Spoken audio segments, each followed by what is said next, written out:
So the customer, I talked to them. They said, you know, it is what it is. They're really happy that I got the driver's window working, and they want me to order the new regulator for the passenger front door. Now, right now, this thing works with this jumper in place, which is going from the ignition positive wire, which is that fat green one, to this orange. And just by the scope patterns, we can say that that orange wire is a low current 12 volt feed to the circuitry inside the motor. So the switch basically feeds the little circuit board in the motor, and then the motor says on those other two 5 volt lines if it's going up or down or whatever it does. Apparently that 12 volt feed, low current feed, you can burn that up with a small incandescent test light, which again, I've never ever have done any damage with my little incandescent test light, and it's just poor circuit design. Like, what if that wire shorts the ground in the door somewhere? Boom, you just toasted your switch. Fortunately, this little bypass, it's not a big deal. We can do it right here. Just solder, you know, cut this orange wire and solder it to the green wire, and everything will work just fine. No parasitic drains. It's an ignition switched source, so when the key's off, everything's off. So let's do that. We can even unwrap the tape, do it up here, and then wrap it up, and no one will know that there's any wiring modifications. Maybe Subaru should do that from the factory, you know? So I'll at least get that done. I'll order the new power window motor, and hopefully this thing will be actually fixed long term. Alright, so if we slide the tape back, we have nice access to the wires, and we just want to solder the orange one to the green. Now, let's just snip this orange wire right here. Boom. Strip it back a little bit. It's a very skinny, thin gauge wire. And now I just want to solder it to the green one. And all we do on the green is take our strippers and cut a little section. Now let's see, is it 12 gauge? Nope, let's go down to 14.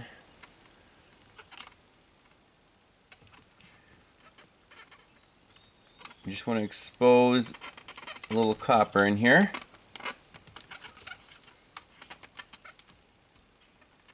There we go.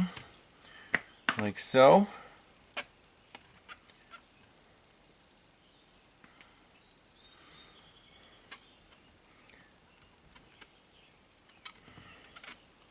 And you can see the copper lines up.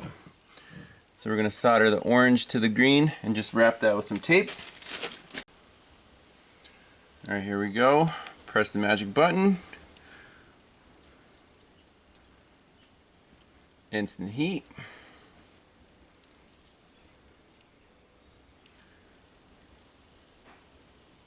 Amazing every time. Alright, and we're just going to gently heat up this wire.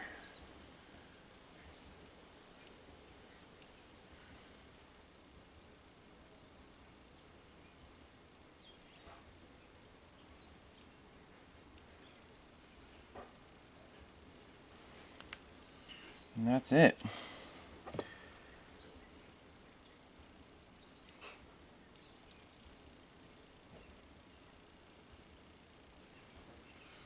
Done.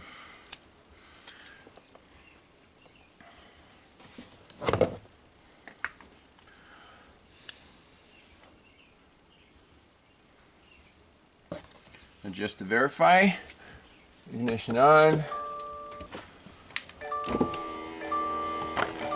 auto up works, auto down works. You can stop it in the middle.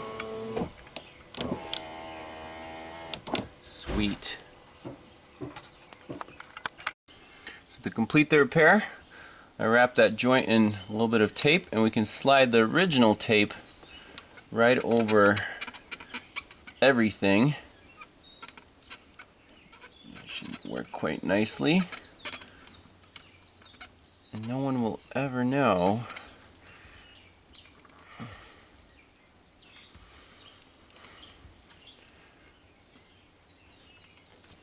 Look at that.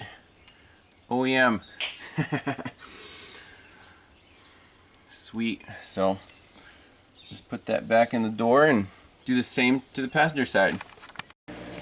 Just so you guys can see on the wiring diagram, on the driver's side, we soldered the ignition positive, it is a green, right to the orange, which is the 12 volt kind of feed or turn on circuit to this microcontroller. And on the passenger side, we're going to do a very similar thing. Solder the yellow fat ignition feed to the green wire here, which is the feed to the controller in the power window motor. So let's do that. So let's pull back this electrical tape.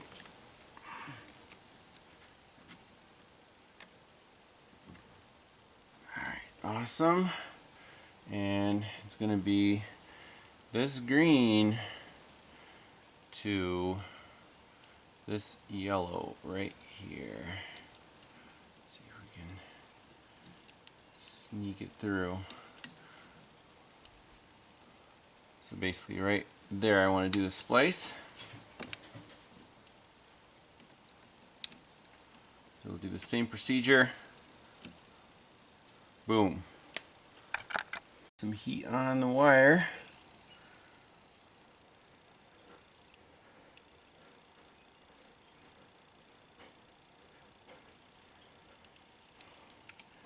And then just slide the old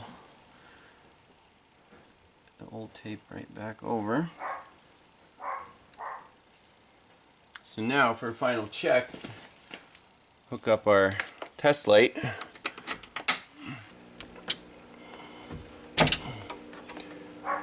This green pin should be hot. Sweet.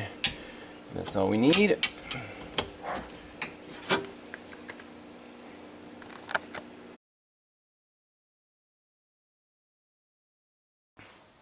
Subaru Outback, we got a brand new window regulator for the passenger door from Subaru. And let's just verify that it works before putting it in the door. And the only thing I want to verify is those 5 volt up and down square waves when the motor is connected. So we're just on 2 wires here, the gray and the orange. If you remember the green one from last time, we spliced in directly into the ignition power source for the 12 volt low current feed to the actual sensor in the motor, since we burned the one in the switch up with a test light. So just these 2 channels, when we turn the key on with the motor unplugged, those should go to 5 volts, and then they're going to wait to be pulled down by the motor. So let's turn the ignition key on. Alright, they're both at 5 volts, good. Now plug in our motor here, hopefully it reaches. Alright, I got the car running. Let's see again. Oh yeah, nice. So this car is also getting a new battery. There's no way around it. This thing is spanked. But hey, our motor works. And we got our 2 signals. So we should be good. Put that in, reinitialize it. Everything should be perfect. So fairly straightforward here on the regulator replacement. These 2 bolts hold the window to the regulator.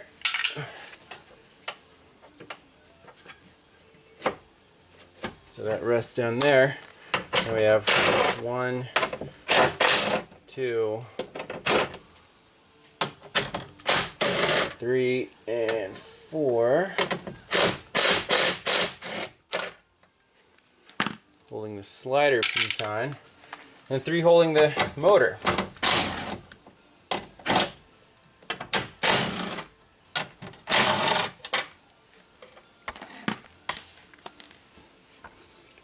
Okay.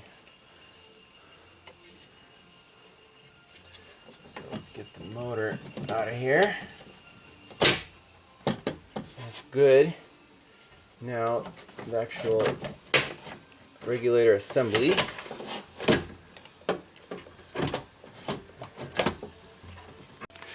Alright, new one's in, and it's positioned almost perfectly, so we can reinstall our bolts.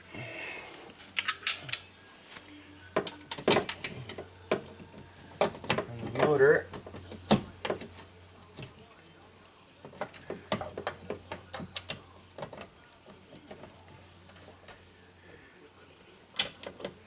I bet flat rate techs at Subaru has got this procedure down pat. I wonder how many of these Outbacks have had this problem. I mean, I looked on the forums and it didn't look like there was a class action lawsuit or something, but I mean, this is nuts. We had one bad switch, parasitic drain, and then a bad motor. I don't want to take the blame for that, you know.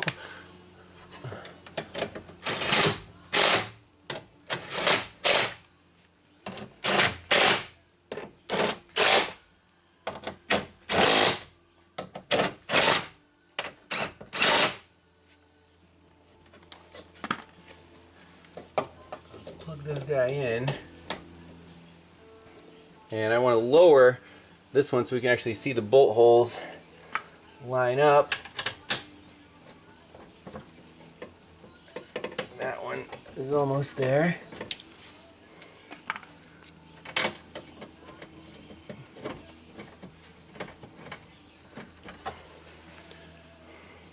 Got a new battery, by the way. Fisher Auto Parts just delivered it. Got the bigger one. Instead of 540 cranking amps, 625. So see if this one lasts any longer. Alright, now that we got our new battery installed, let's lower the window a little bit. Tighten these guys up.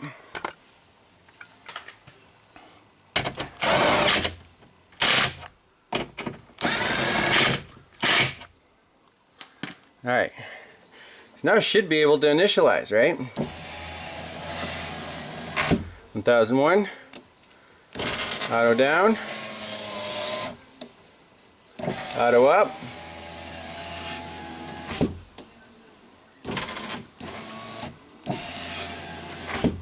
it works beautifully. Now let's try the driver's side. And initialize it. 1001 goes down, goes up, boom. And the passenger window from the driver switch, woohoo! Auto up, auto down.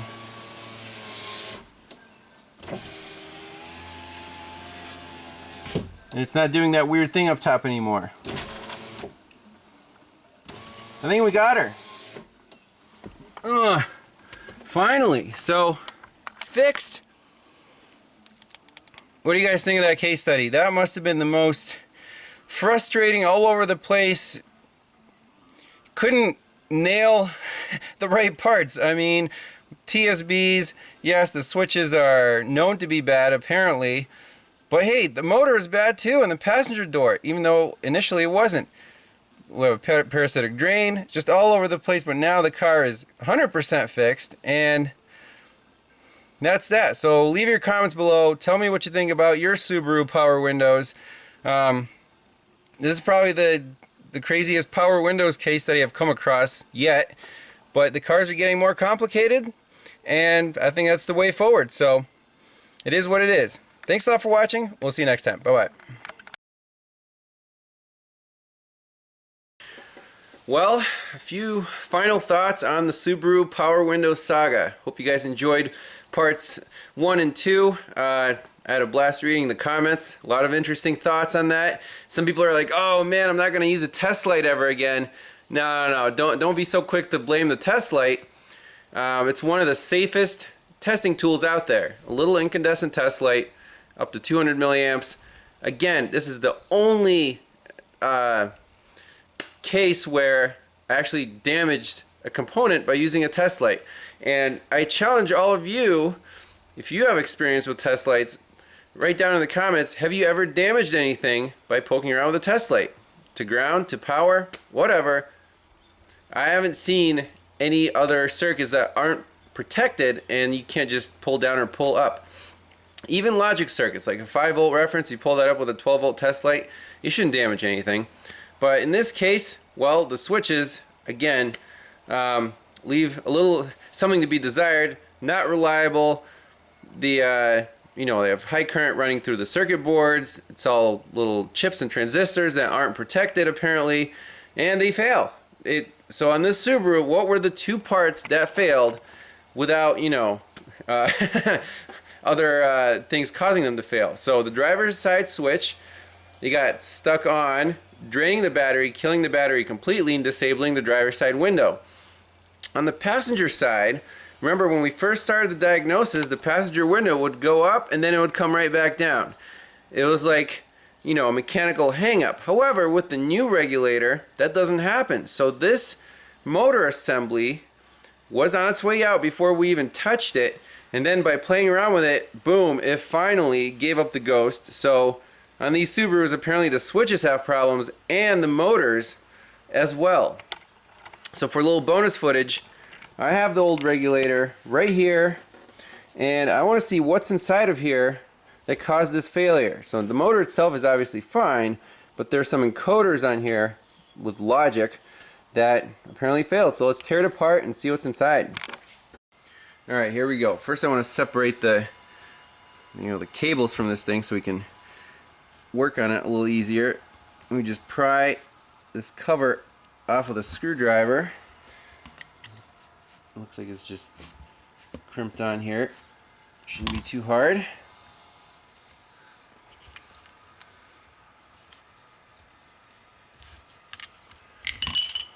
Okay, so we have some kind of gears. I think this should lift up out of here somehow. There we go. So this is like the regular old school part that doesn't break. Well, I mean, it's a cable, so it'll wear out eventually. And here we have the motor and the drive gears and the encoder. So let's tear this thing apart, see what's inside.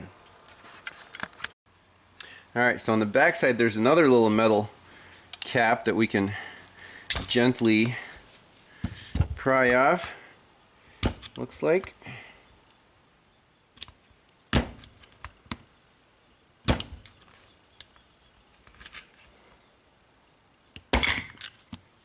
Boom. Okay, so there's that plastic gear, and you could pop off the motor. I don't see any other access points here. So this is just a gear that drives, you know, a gear reduction. So the fun stuff I think isn't going to be in the motor. So we can unscrew these guys.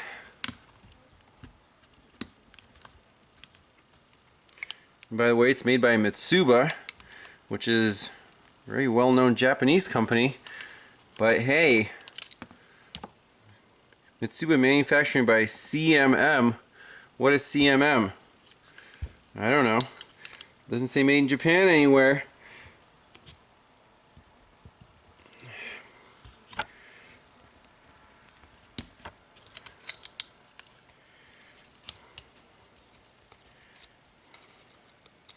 I also want to know who else in the comments have had problems with power windows, either on Subarus or any other brand. So all this stuff looks brand new. Rotor and the brushes and all that good stuff. Now, it's using a couple screwdrivers and get this circlip off. Okay, there we go. And okay, some rubber dampers in here.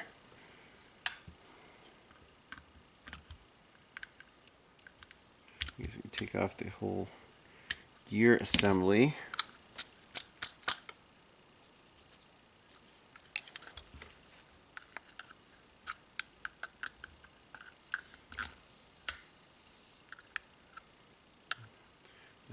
plastic parts.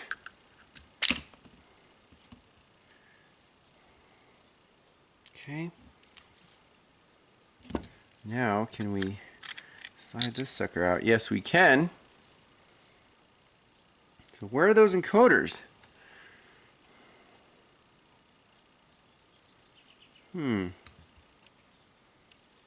There's the brush assembly. There's a gasket. There's not much left to disassemble.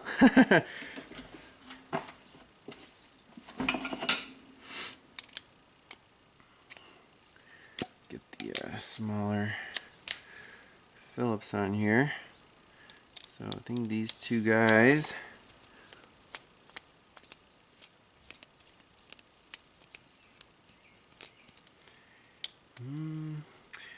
And the parts cannon. So switches and motors. So by the TSB would have replaced both switches, then you still have a bad motor. And the reason for going to great lengths to diagnose these things is the parts are expensive, so how can you quote the customer without actually checking stuff? I mean, you can say we're replacing everything.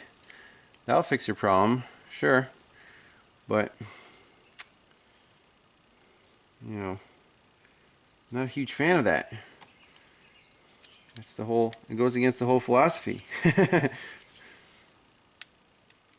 Alright, so one thing here is this ring is magnetized and then not magnetized. That must be our encoder ring. So it just spins and goes right by a sensor, which is located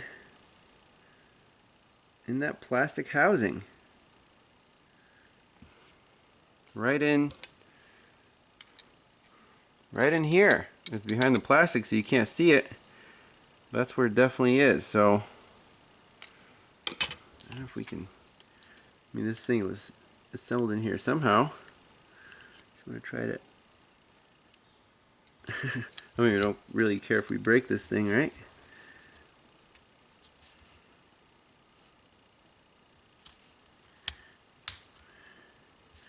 Maybe you gotta take the pins out.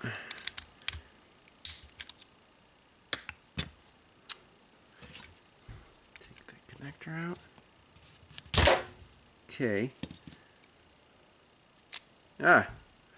Yep. Aha.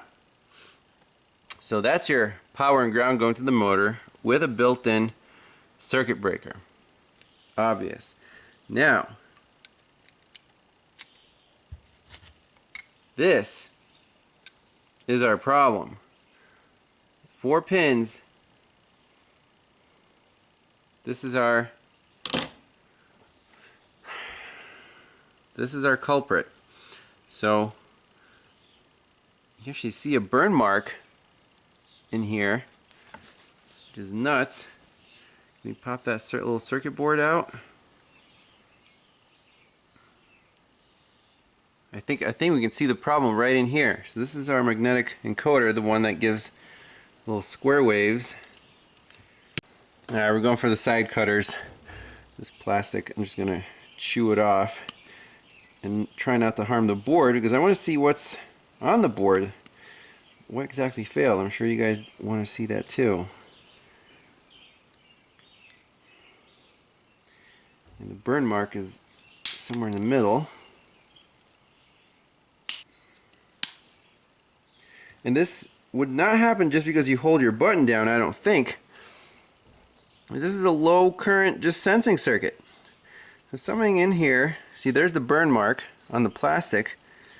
And right below it is ZD3.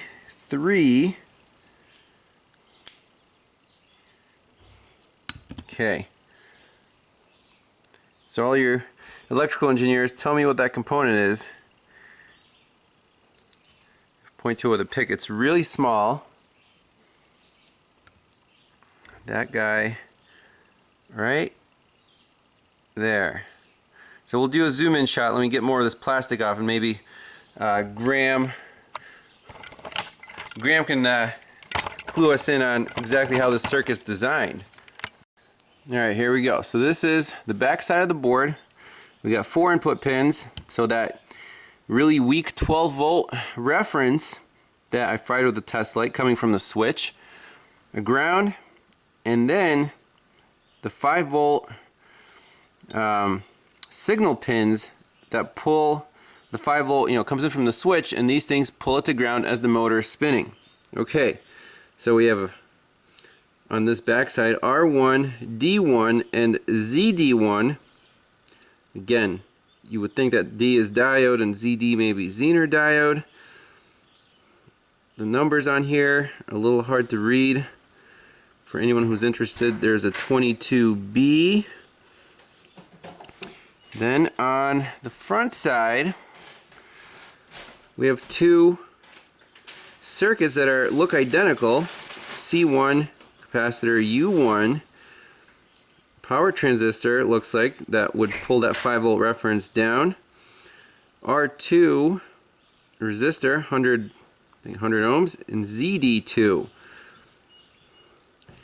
And identical setup on this side, resistor, capacitor, transistor, and the burned up part is ZD3. So I'm wondering if we replace ZD3 with whatever it is, maybe this thing would work again, because this side looks perfect, unharmed. And this was not caused by user error, it was just, I don't know. I really don't know how high current can be going through here. They're just 5 volt, 5 volt pins. So that's what caused the passenger window to go up, and first it was like go up and then come right back down. Then this part burned up and it would go up in 1-inch increments. You couldn't calibrate it anymore. And that's what we have.